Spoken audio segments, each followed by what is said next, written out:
Guys, we have a massive, massive problem on our hands in today's society. People are overweight. They're lethargic. They can't think. They have brain fog. Everything's going wrong. They're sick. They're struggling. And the reason is, it's easy. It's chronic stress.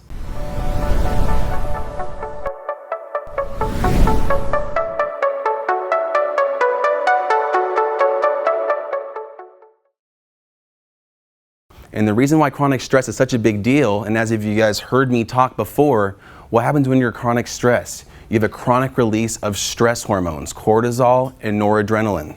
And what happens when you have these increase in the amount of stress hormones, boom, your blood pressure skyrockets because it wants available energy for the system. But what happens if you have a skyrocketing blood sugar? Well, what's going to happen is you're going to have a massive release of something called insulin.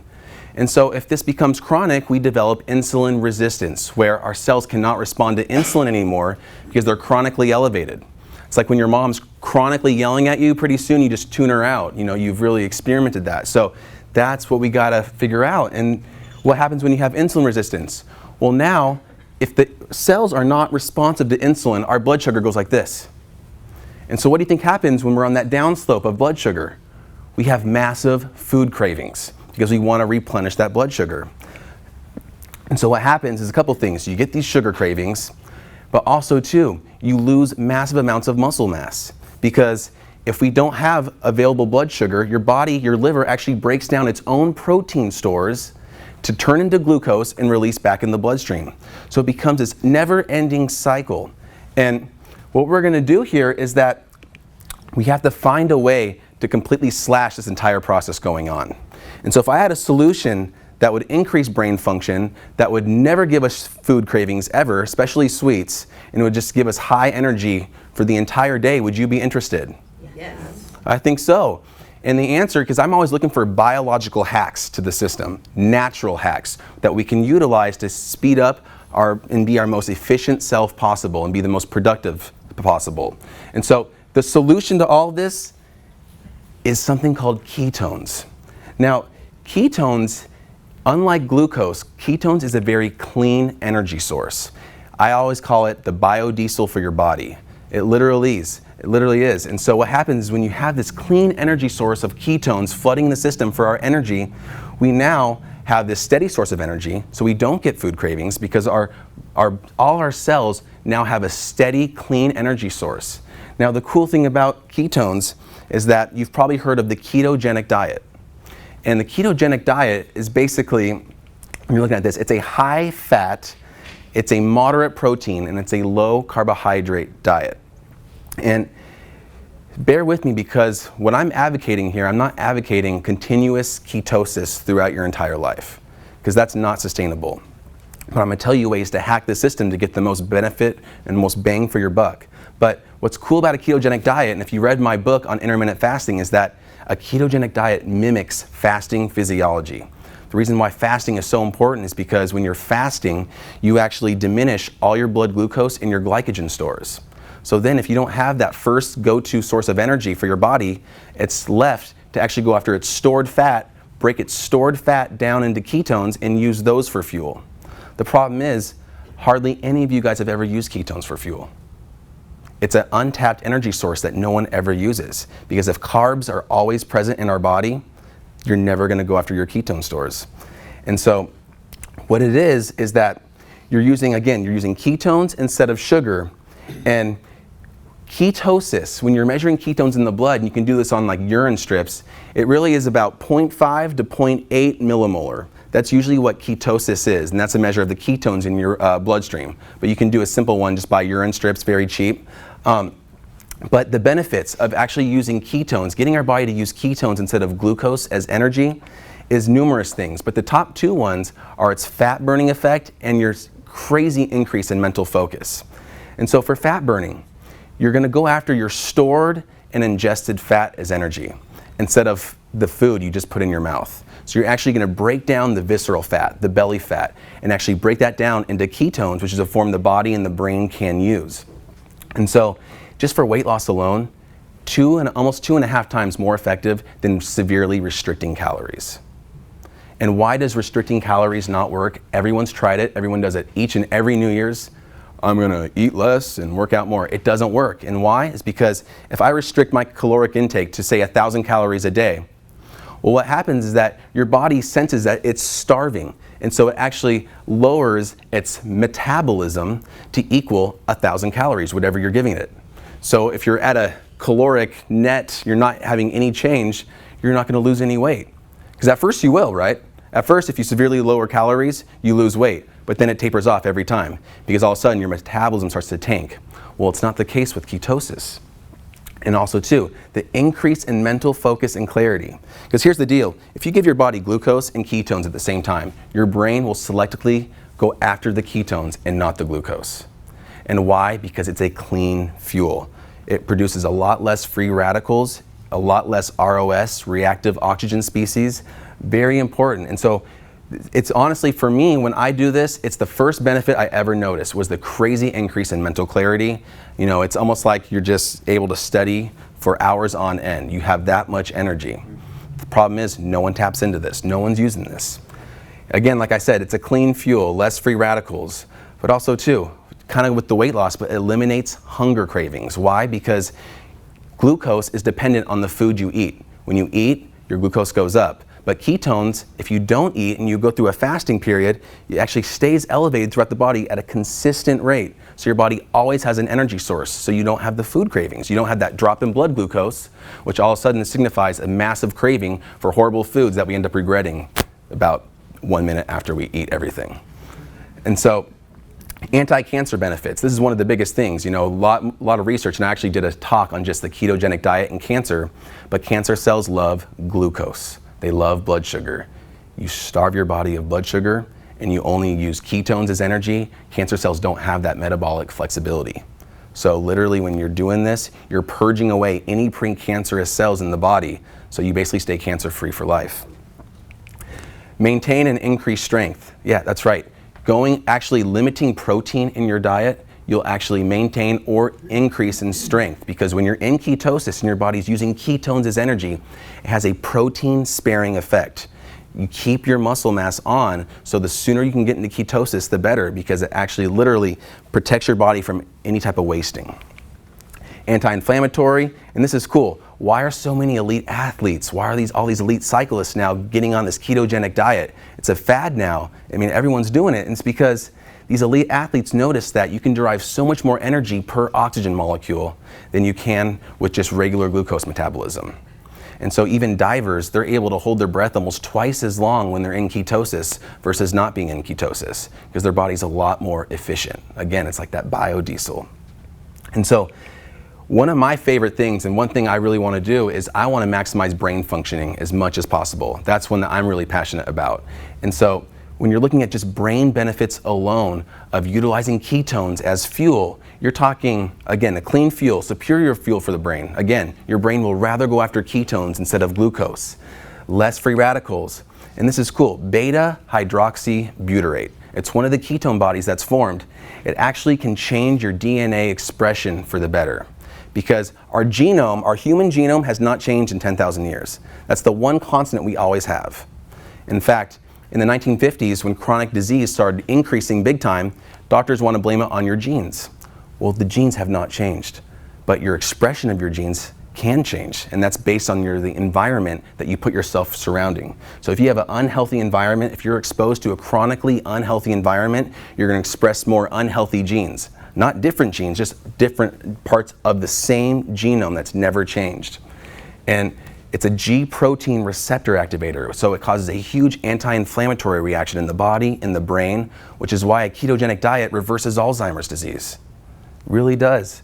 And then BDNF, it activates brain-derived neurotrophic factor, along with intermittent fasting. And brain-derived neurotrophic factor, when you activate this thing, it then in turn activates all your brain stem cells. So you've heard of probably neuroplasticity.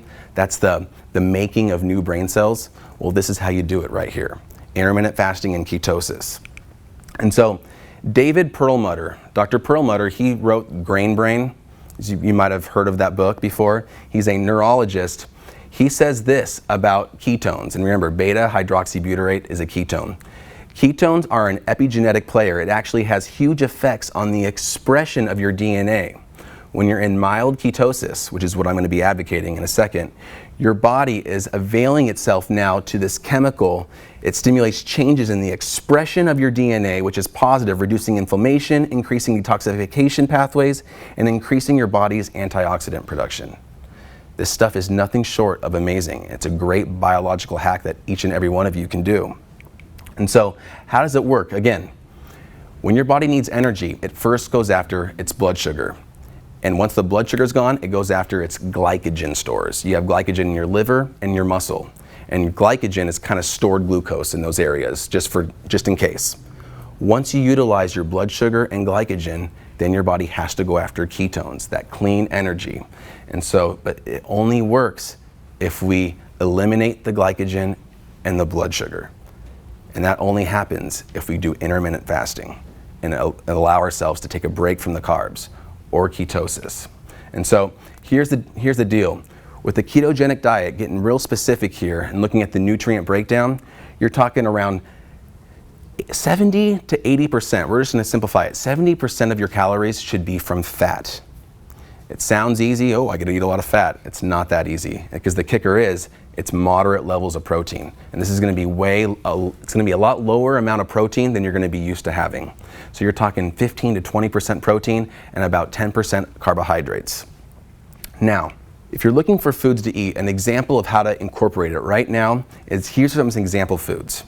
Healthy oils, olive oil, coconut oil, even coconuts, olives. You're talking just healthy cheese, grass-fed butter, nuts and seeds, pasteurized eggs, healthy meats, wild fish, avocados, and low-carb veggies. And this is why this can be so tough to incorporate continuously, because you even have restrictions on root vegetables.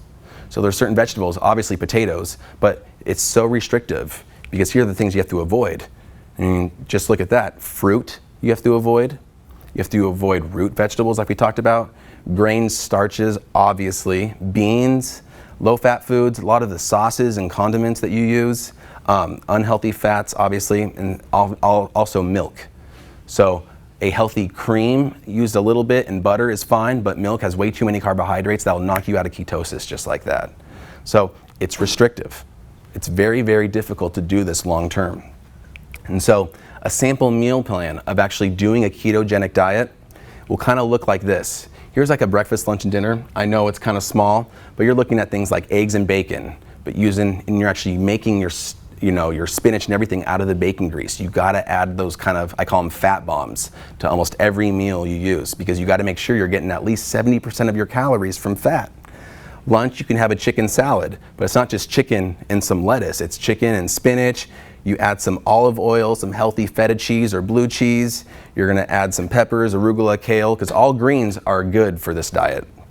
And then dinner, you're talking pork chops with, again, you're always adding a fat bomb, like olive oil, coconut oil, anything like that. And so that's just a sample meal plan. There's many out there. You can just Google sample ketogenic meal plans and you're gonna get a ton. And sample snacks that you can kind of snack on throughout the day. My favorite is avocado and macadamia nuts. And macadamia nuts are huge because they already by nature have a very low protein content for the nut, versus like almonds and stuff like that have higher protein. So it's way easier to get those nutrient ratios. And in just a second, we're actually gonna go over examples on how to calculate your nutrient ratios out of what you're eating. But bone broth is gonna be huge. Avocados, like I just mentioned, but this is what we're used to eating.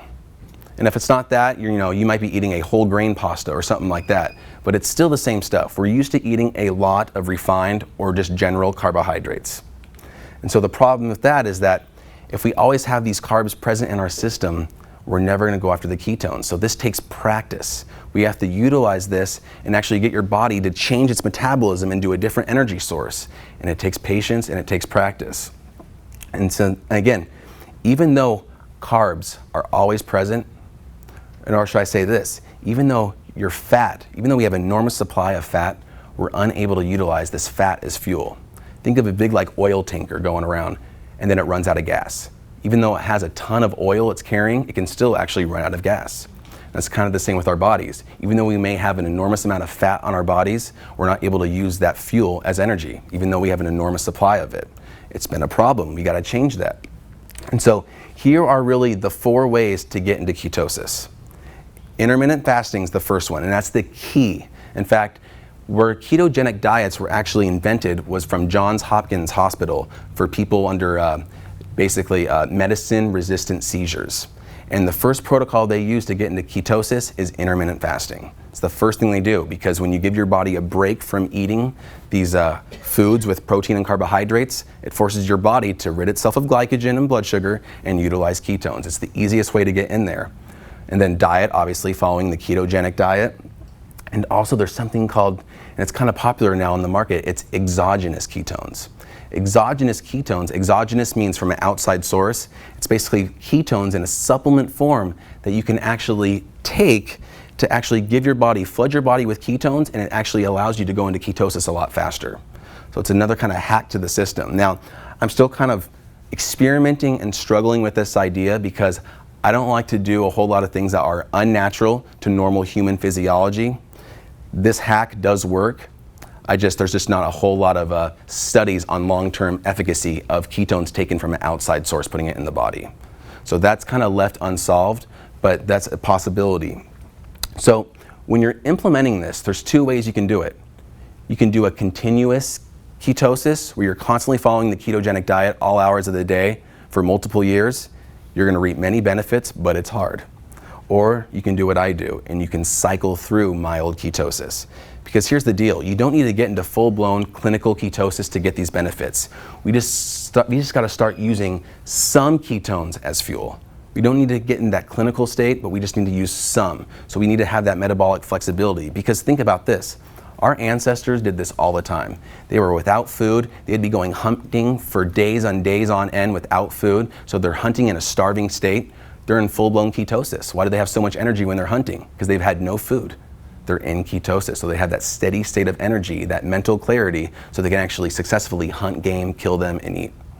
And so this has been around for entire human existence, but we're just not utilizing it anymore because we have food available everywhere. Just this block alone probably has 20, 30, 40 restaurants. Never was like that in the case. So cycling, this is what I believe. Now, like I said, remaining in it may be ill-advised because you have to avoid fruit. I don't think that's a very safe strategy, nor an effective strategy to really eliminate fruit from your diet your entire life. I don't really find that not only palatable, but I don't find that actually as a safe intervention. So I like the cycling. And also too, these prebiotic fiber-rich carbs, things like bananas, things like root vegetables that actually feed healthy bacteria in your system. If you're going to follow a ketogenic diet continuously, you're going to be devoid of all of those. And so you might have some gut issues going on. You may have some other problems, but I just think that we're meant to have all these fruits and all these root vegetables in our diet. We just might have to cycle through it. And so this is what I recommend. If none of you guys have actually gotten into clinical ketosis, you first have to do it. And so you actually first have to put in the hard work. It takes on average about a week or 2 to get into full-blown ketosis. So that means intermittent fasting and eating on a ketogenic diet on the foods we just discussed. After you're able to actually get that flexibility and get into ketosis, again, it takes about 1 to 2 weeks, then I recommend just doing intermittent fasting for the rest of the time. Because when you intermittent fast, after you've gone into ketosis, it's kind of like your body kind of has this muscle memory. Once you're able to get into ketosis initially, it's a lot easier to get into it in your subsequent times. But if you've never gotten into it, even if you intermittent fast, you're not going to get into it. So first you do a 1 to 2 week ketogenic diet. And the only way you stop that is if you test your levels and make sure you're actually in ketosis, which is going to be about a little bit over 0.8 millimolar. Now I'll show you the test strips that I use personally, so we're going to show you all of this. But after that, you just do a daily intermittent fast. But also too, once we're in that daily intermittent fast, I recommend 1 to 2 times per month doing a 3-day full-on out ketosis, ketogenic diet, just 3 days. And so me and my wife actually just got done with one of those last week. But it's just another way to kind of reset the system, get that in there. So a 1 3-day fast, I put 1 to 2, but just start off with 1 3-day ketogenic diet, and then the rest you're going to do intermittent fasting every day. And I'm going to show you how that all works in a second. And when you're doing, for example, let's say you're doing the first 2-week ketogenic diet. if you've never gotten into it before. That's the first step. You got to do it.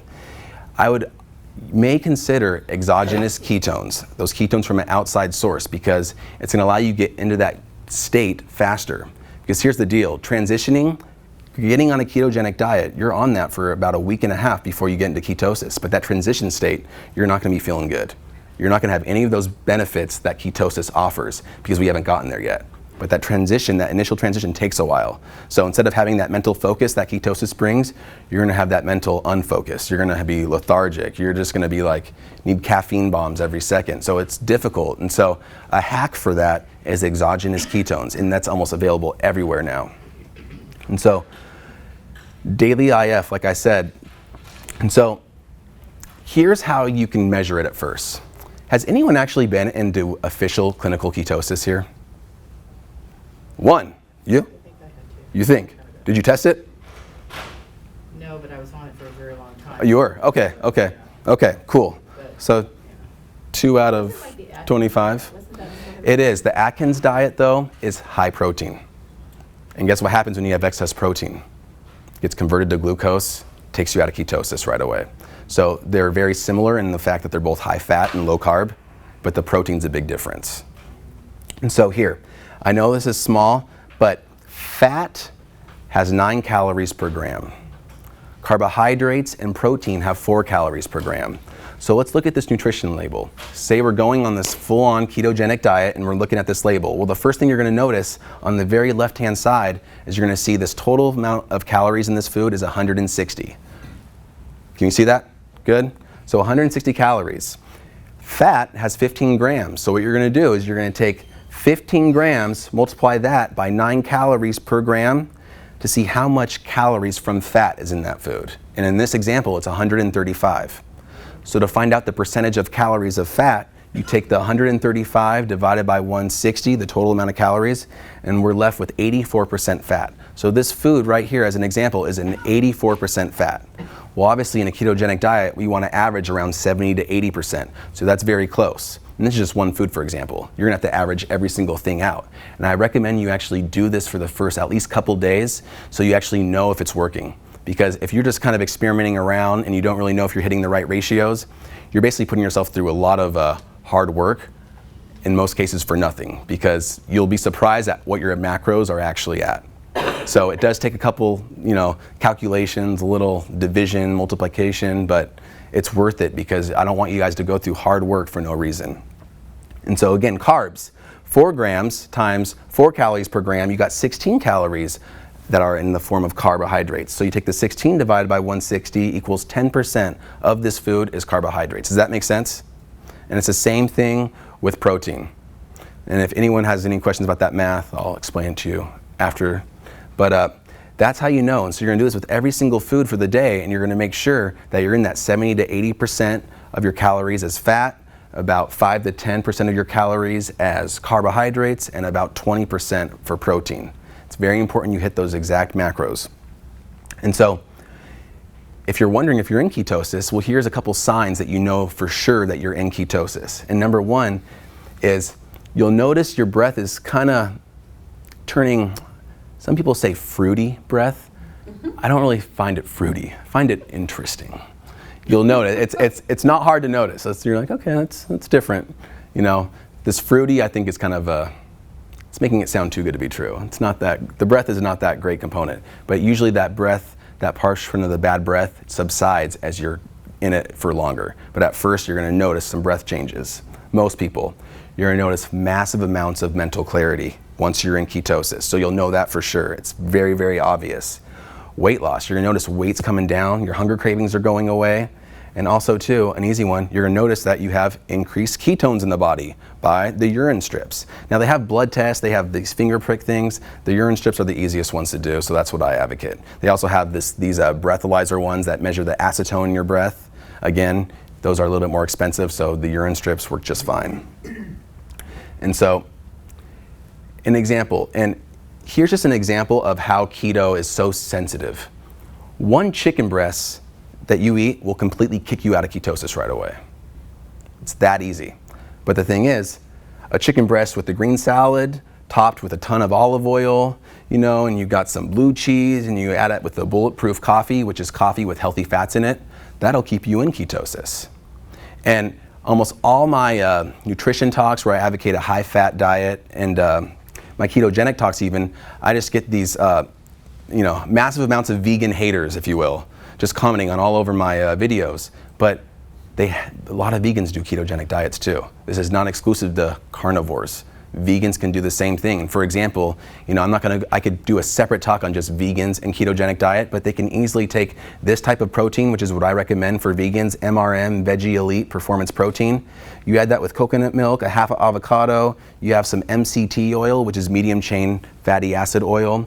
And again, that hits your macros right there. So vegans do this, and they do see major benefits. So this is not exclusive to people who eat meat, by no means.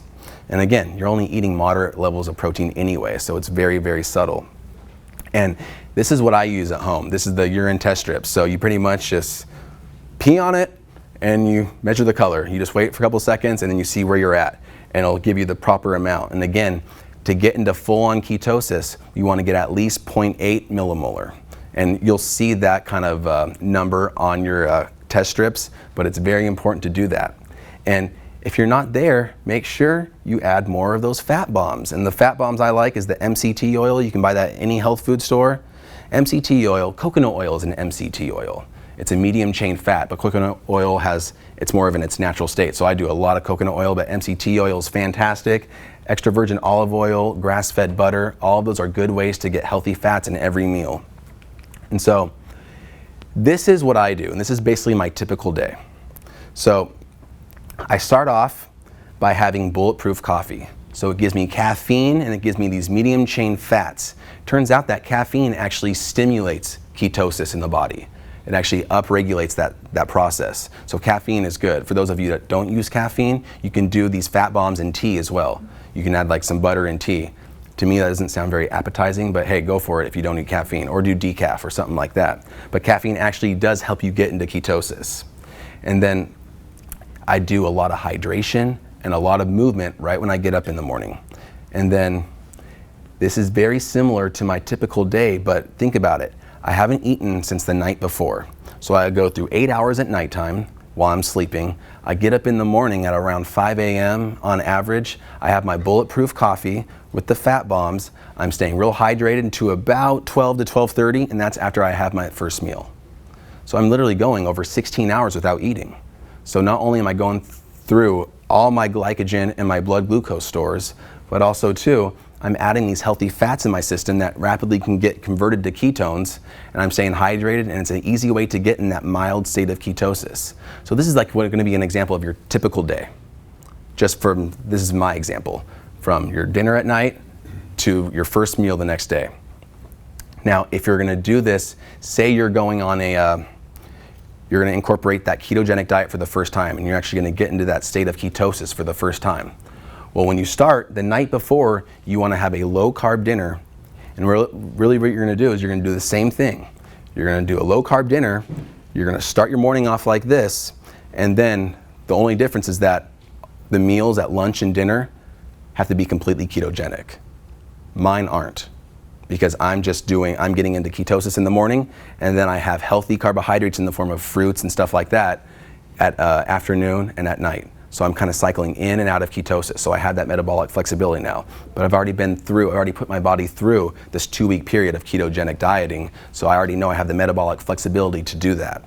So you guys got to do that first. Now, this is the coffee I do. And so I just do black organic coffee. I brew it fresh, grind the beans every morning. I add about a tablespoon of coconut oil or MCT oil and grass-fed butter with a pinch of cinnamon, blend it up in a blender, and that's my bulletproof coffee. If you haven't tried it, it's literally amazing. It tastes like just a beautiful foamy latte or something like that. I don't know, but it's awesome. And again, as an option, especially if you're going through these longer ketogenic diets, if you will, those 1 or 2 week one or the 3-day one I advocate once a month, I would add exogenous ketones so you can get to that state faster, because the faster you get in the state, the faster you reap those benefits.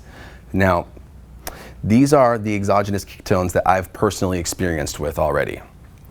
And it's cool because even as like a pre-workout supplement, right before I go to the gym, I'll take a little bit of exogenous ketones, just experimenting around, and the energy is amazing that you get from this. It's not caffeine, it's just literally an alternate energy source rather than blood glucose and glycogen. And so these are the ones I've experienced with, so those are the main ones that I know of. Keto Sports is a brand, and Prove It's a brand. If you guys been to Cal Jam a couple weekends ago, I know I see a few familiar faces. They've had these stands out there because they are, I mean, it's catching on right now.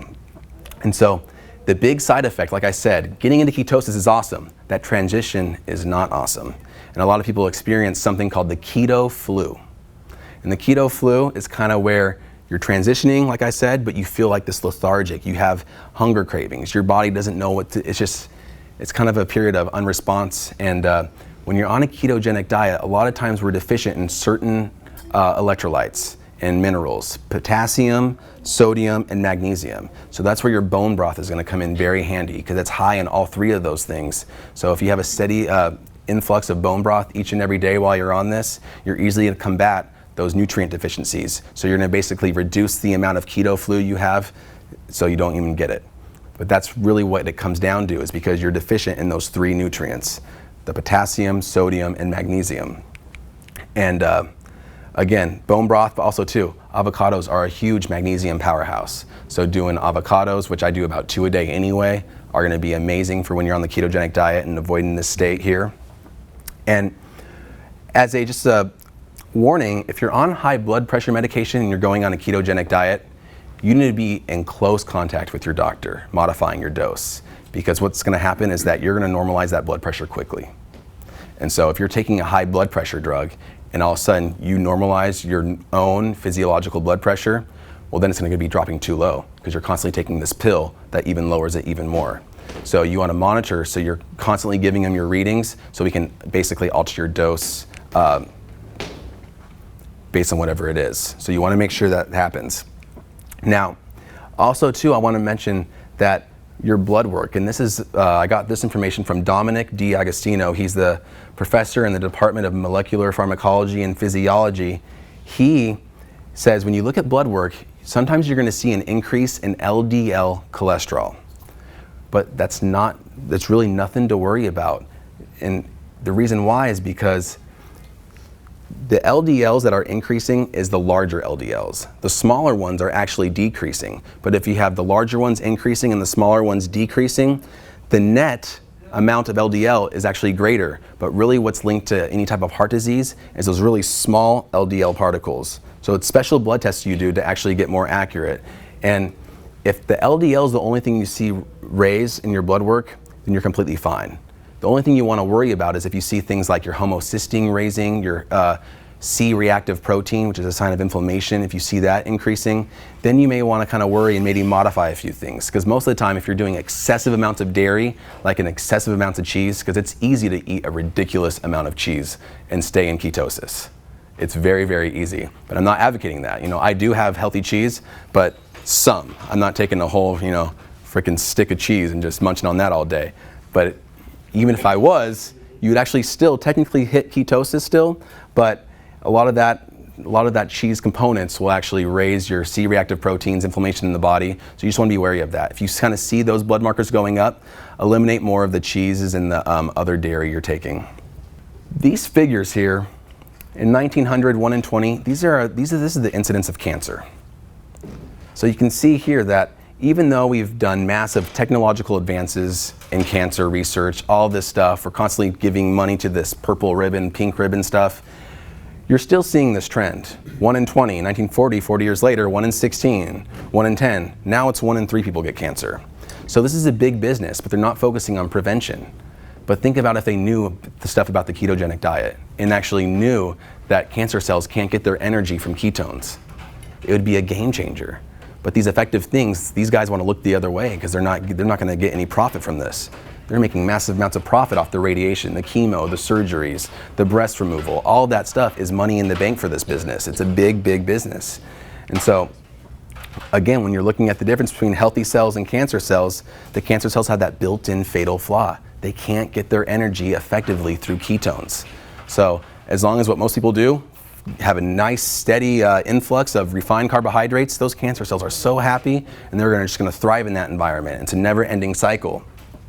And this is the fact of the matter. If you're over 40 and don't smoke, there's an 80% chance you'll die from one of 4 diseases: cancer, stroke, Alzheimer's, and heart disease. 80% chance.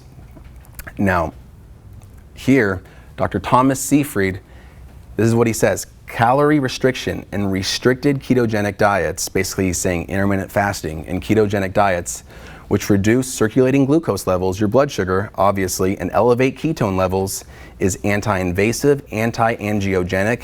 Angiogenic is cancer, and pro-apoptotic. It actually kills cancer cells dead in its tracks. So that we know this, but they're not utilizing this. And here's the thing. Carbs turn into glucose, which feed all your cells, your healthy and your cancer cells. You rid yourself of that glucose and you feed it instead this really clean, beautiful energy source called ketones. Well, ketones then are gonna not only starve your cancer cells, but it's gonna allow all your other cells to absolutely thrive, most notably your brain. And that's why you get this major increase in focus. And metformin, the diabetes drug that actually lowers circulating glucose levels, hence lowers insulin. If you lower glucose levels, you're more likely to increase ketones, which is why metformin is actually shown to decrease the incidence of cancer. That's one of the things that's actually shown. Now, it does have side effects like any other drug, like destroying your mitochondria, but that's cool, but I mean, at least it's shown that, and that's why. Because it actually lowers your blood glucose levels, which doesn't give the available amounts of food for your cancer cells to feed off of. And so, you would think that knowing all this, today's cancer conditions, these clinics, you know, these most advanced clinics in the world would actually utilize this stuff, right? You know, let's take a look at cancer clinics, you know, they got their radiation and chemo, and let's see what kind of food they provide their people. Oh, yeah, the surgeons themselves eat McDonald's, that's cool. But it wouldn't be complete without Dunkin' Donuts, you know, and they have this, and you see this stuff that they're eating.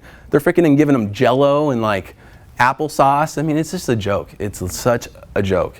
Not to mention, if they get a visitor and they want to take them for a walk, oh, let's get a donut. You know, it's right there in the cancer clinic that actually feeds cancer cells. It's just so counterintuitive. And so when you're looking at this, is it a good business model? Absolutely.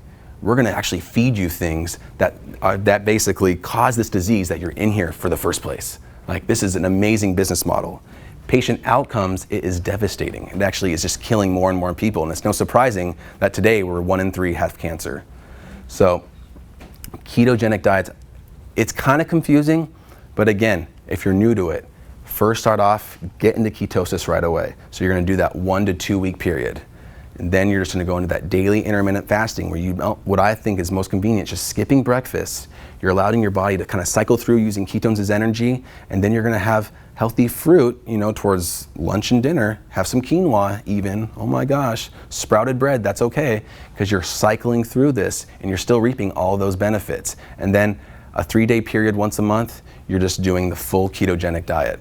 And that's really all it is, but you're gonna biologically hack that body and get it to be its best self possible and reap all the benefits that we discuss. Questions? Yeah. You have insulin resistance, which I just found out I do. And my husband does too. I don't know what to do with. Yeah, almost everyone does. So, this will take you out of that, and then what happens after that? Well, when you have insulin resistance, when your cells stop responding to insulin, it's because you don't, what caused that in the first place is you didn't have a synergy energy source.